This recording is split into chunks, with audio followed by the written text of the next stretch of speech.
வீர தமிழ் பெண்களே, திரண்டிருக்கும் அறிவு பெட்டகங்களே, பாரதி கண்ட புதுமை பெண் வெறும் கனவல்ல, அது இன்று தமிழ்நாட்டின் மண்ணில் நிமிர்ந்து நிற்கும் நிஜம்.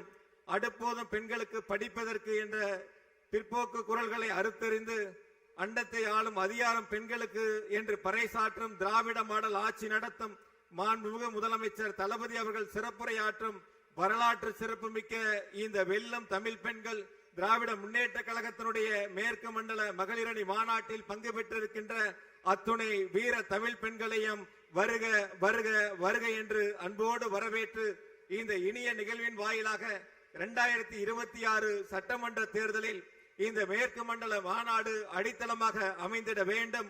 மேற்கு மண்டலம் திராவிட முன்னேற்ற கழகத்தினுடைய கோட்டை, நம்முடைய கழக தலைவர் மாண்பு தளபதியுடைய எஃகு கோட்டை என்பதை நிரூபிக்கக்கூடிய வகையில் 100% வெற்றியை 2026 சட்டமன்ற தேர்தலில் அனைவரும் இணைந்து பணியாற்றி கழக தலைவருடைய கரங்களிலே வெற்றி கணையை சமர்ப்பித்திடுவோம். அதற்கு இந்த மேற்கு மண்டல மகளிரணி மாநாடு, வெல்லும் தமிழ் பெண்கள் மாநாடு அடித்தளமாக அமையட்டும். வருகின்ற உங்கள் அனைவரையும் மீண்டும் ஒருமுறை வருக வருக என்று அன்போடு வரவேற்று கழக தலைவர் அவர்களுக்கு, மாண்பு முதலமைச்சர் அவர்களுக்கு முதலாவதாக மேற்கு மண்டலத்தில் மகளிரணி மாநாடை நடத்துவதற்கு வாய்ப்பு தந்த கழக தலைவர் அவர்களுக்கு மேற்கு மண்டல அனைத்து நிர்வாகிகள் சார்பாகவும் நெஞ்சார்ந்த நன்றியை சொல்லி நிறைவு செய்கிறேன். நன்றி, வணக்கம்.